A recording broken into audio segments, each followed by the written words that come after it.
Magandang araw po. Narito na po ang magiging lagay ng panahon ngayong araw ng Sabado, April 27, 2024.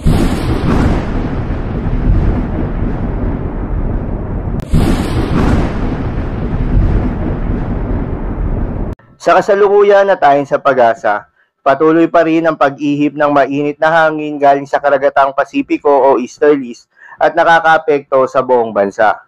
Kaya naman asahan pa rin ang mainit at malinsangan na panahon lalo na sa tanghali, ngunit pagsapit naman ng hapon hanggang gabi, posible ang bahagyang maulap hanggang sa maulap na kalangitan na may kalat-kalat na mga pagulan o pagkidlat-pagkulog, dulot naman yan ng mga localized thunderstorms.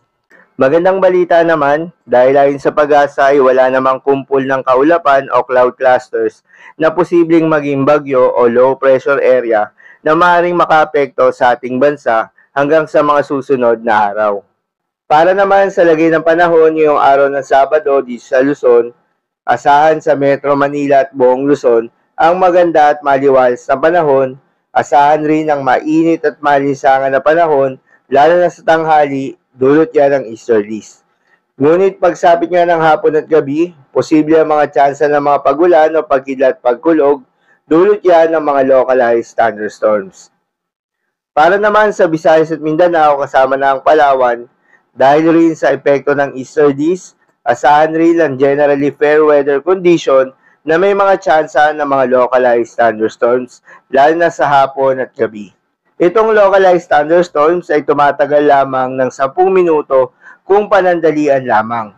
Ngunit kung during severe cases, nagtatagal ito ng 2 to 3 hours, kaya naman posible ang mga pagbaha o pagguho ng lupa during severe thunderstorms. Para naman sa lagay ng mga dagat baybayin, ayon sa pag-asa ay wala namang nakataas na gale warning sa anumang seaboards ng ating bansa.